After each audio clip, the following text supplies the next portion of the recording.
Hello दोस्तों। आज की कहानी है दोस्त के कहने पर लड़की को पटाने का चैलेंज लिया। दोस्तों, हर सप्ताह सोमवार बुधवार शनिवार आपसे मिलेंगे एक नई कहानी के साथ सुबह 11:30 बजे। संजय का दोस्त सुजीत कानपुर से संजय से मिलने के लिए आ रहा था। संजय और सुजीत बहुत अच्छे दोस्त थे। उसने बहुत पहले सुजीत को निधि के बारे में बताया था। संजय के द्वारा सुजीत को निधि के बारे में बहुत बताने पर, उसकी बहुत तारीफ करने पर सुजीत भी निधि से मिलना चाहता था। लिहाजा संजय ने निधि को बोला कि उसका बहुत अच्छा दोस्त कानपुर से उससे मिलने आ रहा है, तुमसे मिलना चाहता है, क्या तुम मिलोगी? निधि बोली, तुम्हारा दोस्त है तो बिल्कुल मिलूंगी, और तुम्हारा खास दोस्त है तो मेरा तो मिलना बनता भी है। संजय और निधि में तय हुआ कि दूसरे दिन वह शहर के बीचों बीच बने सबसे फेमस कॉफ़ी कैफ़े में मिलेंगे। दूसरे दिन संजय, दोस्त सुजीत और दो और दोस्त कॉफ़ी कैफ़े में आए। 15 मिनट के बाद निधि भी वहाँ पर आ गई। निधि सबसे मिली और उनके बीच में बातें होने लगी। थोड़ी देर में ही ऐसा लग रहा था जैसे निधि उन्हें वर्षों से जान रही हो, और वह लोग भी बहुत अच्छे से निधि से हिल मिल गए थे। सब आपस में बात कर रहे थे। सुजीत कहा कि निधि, संजय सही में बहुत किस्मत वाला है कि तुम उससे मिली हो। निधि अपनी तारीफ सुनकर संजय का हाथ अपने दोनों हाथों से पकड़कर इतराते हुए कही, थैंक यू। फिर सुजीत कहा कि एक चैलेंज ने संजय का जीवन बदल दिया और तुम उसके जीवन में आ गई, नहीं तो संजय की ऐसी किस्मत कहाँ कि तुम उसे मिल पाती। निधि समझ नहीं पाई, कही चैलेंज? कैसा चैलेंज? तब सुजीत कहा, आज से 3 साल पहले मैं, संजय और 3 लड़के यहीं इसी शहर में फ्लैट में किराए से रहते थे। हमारा ग्रेजुएशन चल रहा था, हम ग्रेजुएशन के आखिरी साल में थे, और एक दिन हम सभी साथ में बैठे थे। संजय हमारे किसी एक दोस्त का नंबर को लगाया और उस दोस्त के मोबाइल नंबर में 6 की जगह 9 लग गया, और वह नंबर तुम्हारा लग गया। तुम जब फ़ोन उठाई तो संजय कहा कि रोहित है क्या, और तुमने बड़े अंदाज से कहा सॉरी रॉन्ग नंबर, और फ़ोन काट दी। जब संजय फ़ोन किया था तो उसका फ़ोन का स्पीकर ऑन था, और जब तुमने ऐसी अदा के साथ बिल्कुल इतराते हुए मना किया तो हम सब हंस पड़े। हम चारों में से एक ने कहा कि यह लड़की बहुत प्यारी है। आवाज़ कितनी प्यारी है। दूसरे ने कहा बहुत अजीब है, बहुत अलग है। तभी पहले दोस्त ने कहा लगता है एटीट्यूड वाली भी है। पहले दोस्त ने कहा कि सही यार, इसकी आवाज़ से और बोलने के तरीके से ऐसा लगता है कि यह बहुत हाई फाई और किसी भी लड़के के पहुंच के बाहर की चीज़ है। तभी मैंने संजय से कहा कि संजय इसे पटा सकता है क्या? दूसरे दोस्त ने कहा नहीं नहीं, इसके बस की बात नहीं है, या नहीं पटेगी। मैंने संजय को कहा क्या कहता है? संजय को इस बात ने उत्साहित कर दिया कि एक चैलेंज की बात है, और उसने यह चैलेंज एक्सेप्ट किया। वह तुम्हें रोज़ दिन भर में एक बार ज़रूर फ़ोन करता और तुम उसको ऐसे ही रॉन्ग नंबर करके फ़ोन रख देती। 15 दिन के बाद एक समय ऐसा भी आया कि थोड़ी बहुत तुम्हारी बात हुई, और फिर तुम दोनों के बीच में बातचीत शुरू हुई। तुमसे जब संजय ने मिलने का बहुत जिद किया तो तुम मिलने के लिए मॉल में आई, और वहाँ पर तुम दोनों में बात हुआ। तुम्हारे बीच दोस्ती हुई, और फिर तुम दोनों का रिश्ता प्यार में बदला। इसलिए कहता हूँ कि एक चैलेंज ने तुम्हें संजय के करीब ला दिया। संजय तुम्हें पा लिया, नहीं तो इसकी बस की बात कहाँ थी कि तुम जैसी लड़की इसे मिलती। यह सुनकर बाकी सब वहाँ हंसने लगे। संजय भी मुस्कुरा दिया। लेकिन यह कहानी सुनते के साथ निधि के चेहरे का रंग थोड़ा उड़ गया। निधि वहाँ पर बैठी तो रही, लेकिन सबसे बात करते रही, लेकिन जैसे उसका मन कहीं खो गया। वह वहाँ होकर भी वहाँ पर नहीं थी। संजय की आंखें भाप गई कि निधि का मन कुछ उचट गया है, लेकिन क्या बात है? संजय समझ नहीं पा रहा था। 3 साल के रिश्ते में वह निधि को बहुत अच्छी तरह से जानता था। वह जानता था कि वह कब किस तरह से रिएक्ट करती है, वह किसी को कब क्या बोल सकती है और कैसे प्रतिक्रिया दे सकती है। इसलिए उसे इस बात का अंदाजा हो गया था कि निधि के मन में कुछ फांस चुभ गई है। निधि का मन कहीं ना कहीं दुख गया है। अब किस बात पर दुख है या नहीं जानता था। काफ़ी बातचीत करने के बाद सब अपने अपने रास्ते को चले गए। निधि अपने घर को चली गई। संजय और उसके दोस्त अपने फ्लैट की तरफ चले गए।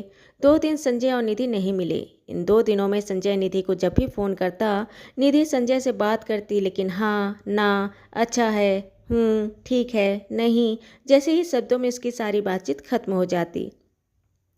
संजू को यह चीज़ बहुत परेशान कर रही थी। आखिर क्या बात है जो निधि उससे कट गई है? आखिर उसे कौन सी बात तकलीफ दे रही है?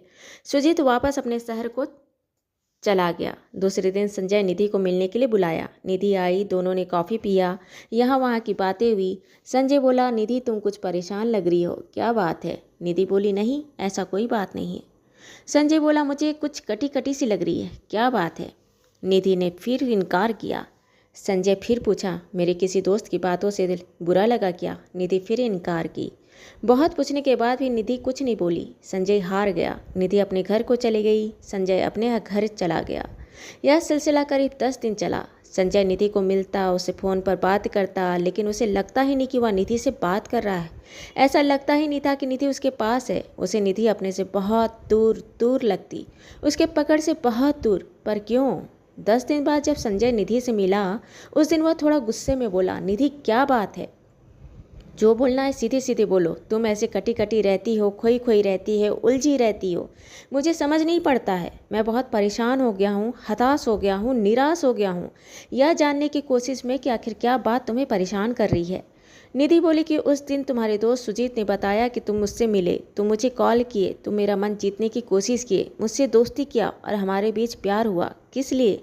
सिर्फ एक चैलेंज जीतने के लिए। मेरे पीछे तुम पागल नहीं थे। मेरे से दोस्ती, मेरे से प्यार के लिए तुम पागल नहीं थे। तुम पागल थे एक चैलेंज जीतने के लिए कि तुमने अपने दोस्तों से अपने फ्लैट में साथ रहने वाले लड़कों की टोली में यह वादा किया था कि मैं इस लड़की को पटा कर दिखाऊंगा। क्या मैं इतनी ही थी तेरे लिए? इतने दिनों में कई बार इस बात को अपने मन से हटा चुकी हैं, कई बार अपने मन को समझाने की कोशिश की हूँ, लेकिन पता नहीं मुझे तुम पर विश्वास नहीं होता कि यही लड़का मुझे प्यार करता है। आज हमारा प्यार का रिश्ता 3 साल का है। इन 3 सालों में मुझे तुमसे कोई शिकायत नहीं रही। तुम हमेशा मेरे लिए खड़े रहे, हमेशा मेरा साथ दिए, मेरा मन कभी नहीं दुखाए, हमेशा मुझे खुश रखे। एक लड़की एक लड़के से जो कुछ चाहती है सब मुझे तुमसे मिला। तुमने मुझे हर खुशी दी, लेकिन आज मेरे मन में तुम्हारे लिए शक है। मुझे इस बात का भरोसा नहीं कि कभी भी तुम मुझसे प्यार किए हो। कभी, कहीं, कभी, अभी भी कोई गेम तो नहीं चल रहा। संजय हक्का बक्का रह गया। वह समझ नहीं पाया कि निधि क्या बोल रही है। वह निधि के हाथों को पकड़ के बहुत प्यार से सहलाते हुए कहा, निधि, इन 3 सालों में तुम्हें कभी यह महसूस हुआ कि मैं तुमसे खेल रहा हूँ या तुम्हारे जज्बात से खेल रहा हूँ? हाँ, यह सच है कि जब तुम्हारी बात आई थी, तुम्हारी आवाज़, तुम्हारे बोलने के अदा ने हम लड़कों के बीच में खलबली मचा दी थी। जब मैं तुझे मिला था तब भी मेरे मन में यही था कि इस लड़की को पटाना है। मैं तुमसे दोस्ती किया, लेकिन जब तुमसे दोस्ती हुई, तुमसे बात करने लगा, तेरे करीब आया तो पता चला कि तुम कितने साफ मन की हो, तुम कितनी प्यारी हो। इस एटीट्यूड और इस बोल्ड मिजाज के पीछे एक नरम और प्यार भरा दिल है, और मैं वहाँ पर फिदा हो गया। मैं तुमसे प्यार करने लगा और उस प्यार में डूब कर ही मैं तुम्हें प्यार के लिए प्रपोज किया था। मेरा दिल जानता है, मेरा मन जानता है, मेरा आत्मा जानता है, मेरा भगवान जानता है कि इन 3 सालों में कभी भी एक दिन ऐसा नहीं है जब मैं तुमसे अपने मन से, अपनी आत्मा से, अपने दिल से तुमसे प्यार न किया हो। निधि बोली, मुझे तुम पर विश्वास नहीं। मैंने बहुत कोशिश की संजय कि तुम पर विश्वास रखूं, लेकिन कहीं न कहीं किसी न किसी बात पर पता नहीं मेरा मन खटक रहा है। अब मैं तुमको विश्वास नहीं कर पा रही हूँ। ऐसा लगता है इतने सालों से जो भी कुछ बात तुमने कहा हो या जो भी चीज़ कही हो, वह सिर्फ एक चैलेंज का नतीजा तो नहीं था। कहीं चैलेंज के लिए तुमने 3 साल तक मेरे से खेल खेलते तो नहीं रहे? कहीं मेरे दिल से तो नहीं खेल लिए? मैं तुमसे बहुत प्यार करती हूँ, लेकिन अपना शक और अपने प्यार के बीच मैं झूलना नहीं चाहती हूँ। मैंने बहुत कोशिश की इन सब बातों को नज़रअंदाज करने के लिए, लेकिन मेरा मन तुम पर विश्वास नहीं कर पा रहा है। इसलिए मैं आज बात कह रही हूँ। मैं तुमसे अलग हो रही हूँ। तुमसे अलग होकर अगर मुझे लगा कि नहीं, यह इंसान मेरे लिए सही था, मेरे लिए ईमानदार था और मुझे दिल जान से प्यार करता था, तो मैं लौट कर आऊँगी, और अगर नहीं लगा तो मैं कभी नहीं लौटूंगी। मुझे तुमसे बहुत प्यार है, पर तुम पर विश्वास नहीं। जहाँ भरोसा नहीं, वहाँ पर प्यार का वजूद नहीं होता है। संजय, नहीं होता है, क्या करूं? कहते हुए निधि की आंखों से आंसू गिर पड़े। वह आंसू पोंछते वहां से उठी और चली गई। संजय हक्का बक्का बस देखता रह गया। निधि के चले जाने के बाद संजय अकेला हो गया था। वह जब भी निधि को कॉल करता तो वह अपना नंबर ब्लॉक पाता। निधि उसका मोबाइल नंबर ब्लॉक कर दी थी। इधर संजय बिन पानी मछली की तरह छटपटा रहा था। निधि से मिलने की कोशिश कर रहा था, पर निधि उसे मिल नहीं रही थी। संजय बहुत परेशान हो गया। संजय बहुत कोशिश कर रहा था निधि को मनाने का, बात करने का, समझाने का, पर उसे कोई भी मौका मिल ही नहीं रहा था कि वह निधि को अपनी बात समझा पाता या उसे यह भरोसा दिला पाता कि वह 3 साल के रिश्ते में कभी भी उसके मन में निधि के लिए छल कपट या कोई गलत सोच नहीं था। पर क्या करे, समय और स्थिति उसके हाथ से बाहर जा चुकी थी। 6 महीने हो गए थे। निधि और संजय के बीच में कोई भी संपर्क नहीं था। एक दिन निधि जब अपने घर में आई तो अपने घर में उसने अपने पिता के साथ उनकी उम्र पिता की उम्र के अंकल को बैठे पाई। निधि अंदर अपने कमरे में चली गई। थोड़ी देर बाद निधि के पिता उनके कमरे में आए। बोले, निधि, बाहर में जो बैठे हैं मिस्टर अजय, वह अपने बेटे के लिए तेरा रिश्ता लेकर आए हैं। उनके बेटे का फोटो और बायोडाटा ये लो, इसे आराम से देखना और हाँ, थोड़ी देर के लिए बाहर आओ, वह तुमसे मिलना चाहते हैं। कहकर निधि के पिता कमरे के बाहर चले गए। निधि एक बार फोटो पर नजर डाली तो वह चौंक पड़ी। ये फोटो?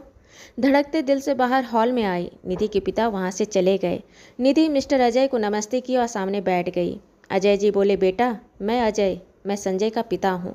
निधि एकटक अजय जी का चेहरा देखने लगी। हाँ, अंकल का चेहरा संजय का चेहरा कुछ मिलता जुलता लग रहा है।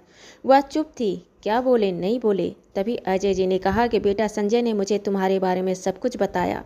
कैसे दोस्त को कॉल करने के दौरान तुम्हारा नंबर गलती से लग गया। तुमने उसे रॉन्ग नंबर कहकर रखने पर उसके और उसके दोस्तों के बीच में एक चैलेंज लगा, इस लड़की को पटा कर दिखाओ। और उसने तुम्हारे पीछे पड़कर तुमसे दोस्ती की और तुम दोनों के बीच में प्यार का रिश्ता हुआ। लेकिन साथ में उसने यह भी मुझे कहा कि 3 साल के रिश्ते में उसने तुम्हें दिल से प्यार किया था, तुमसे सच्चा रिश्ता रखा था। उसके मन में तुम्हारे लिए कोई भी गलत व्यवहार नहीं था। पर जब यह बातें या सच्चाई तुम्हारे सामने उसके दोस्त के द्वारा कही गई तो तुम संजय पर विश्वास नहीं कर पाई कि संजय के मन में तेरे लिए कभी प्यार था। तुम उस पर भरोसा नहीं कर पाई और तुमने इस रिश्ते को छोड़ दिया। तुम भी अपनी जगह पर बिल्कुल सही है बेटा। जब ऐसी कोई बात सामने आए तो उस पर भरोसा करना बहुत मुश्किल होता है कि मेरे से प्यार करने के पीछे में कोई प्लानिंग तो नहीं है, कहीं सोची समझी चाल तो नहीं है।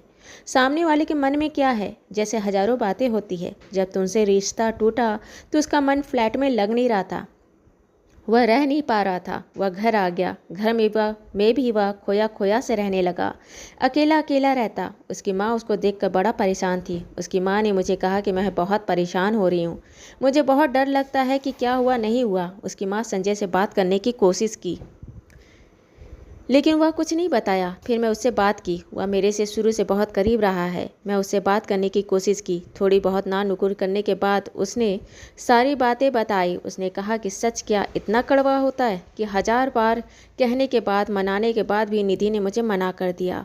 तो क्या झूठ में रहना अच्छा था? और अगर उसे सच पता ही चल गया तो क्या उसे मेरी बात पर यकीन नहीं था? क्या वह मेरा भरोसा नहीं कर सकती थी? क्या उसे कभी उसे यह महसूस हुआ कि मैं उसे धोखा दे रहा हूँ? तो फिर आज यह बात क्यों? जैसे हजारों सवाल किए, लेकिन जैसे जैसे महीना बीता तो उसे बात समझ नहीं आ रहा था कि वह क्या करे नहीं करे। वह बहुत परेशान था अंदर से। जब मैं उसे कहा कि 6 महीने हो गए हैं, आज तेरे मन में निधि के लिए क्या फीलिंग है? उसने कहा कि मैं आज भी उसे उतना ही प्यार करता हूँ जितना पहले था। लेकिन हाँ, शुरुआती 1 महीना में मुझे थोड़ा गुस्सा था, लेकिन आज जब मैं उसके निगाह से खुद को देखता हूँ तो मुझे भी यही लगता है कि अगर एक लड़की मेरे से आकर बोले कि मैं चैलेंज के लिए कर रही थी लेकिन आज मैं प्यार करती हूँ, तो क्या मैं उस पर भरोसा करता? वह तो अपनी जगह सही है ना पापा, पर अब मैं क्या करूँ, मुझे कुछ समझ नहीं आ रहा। तब मैंने उसे कहा, क्या उससे शादी करना चाहता है? और उसने बिल्कुल झट से कहा, हाँ, मैं उससे शादी करना चाहता हूँ। मैं चाहता हूँ आज मैं तुम्हारे घर आया तेरे पिता से बात करने के लिए। मैं तुम्हें ये कहानी इसलिए बता रहा हूँ कि बेटा, मैं सिर्फ एक बात कहना चाहता हूँ, एक बेटा के पिता होने की हैसियत से नहीं, बस ऐसे आम इंसान के नाते। जब किसी से भी शादी करने के लिए अगर पूछा जाए और वह झट से बिना सोचे समझे सीधे सीधे तुरंत हाँ बोले कि मुझे उससे शादी करनी है, मैं चाहता हूँ कि वह मेरी ज़िंदगी में रहे, तो वहाँ पर सिर्फ और सिर्फ प्यार है, उसके अलावा उसके मन में कुछ भी नहीं। यह फोटो और बायोडाटा तो सिर्फ नाम के हैं। तुम तो सब कुछ जानती हो, मैं तुम्हें सब कुछ बताया है। अगर आज भी तुम्हें संजय पर भरोसा और विश्वास नहीं है तो मैं कुछ नहीं कर सकता। और अगर आज तुम्हें विश्वास हो रहा तो मुझे बताना कि तुम्हारा क्या जवाब है। संजय और उसका पिता दोनों तुम्हारे जवाब का इंतजार कर रहे हैं। कहकर संजय के पिता वहां से चले गए। निधि स्तब्ध रह गई। आज उसे संजय पर किसी भी तरह का कोई भी शक नहीं था। उसके मन में सिर्फ और सिर्फ प्यार था।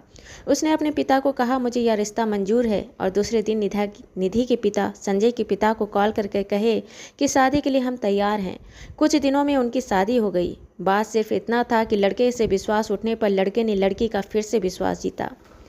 दोस्तों, ये कहानी अच्छी लगी हो तो इसे लाइक करें, शेयर करें, सब्सक्राइब करें और मिलते हैं एक नई कहानी के साथ एक छोटे से ब्रेक के बाद। धन्यवाद।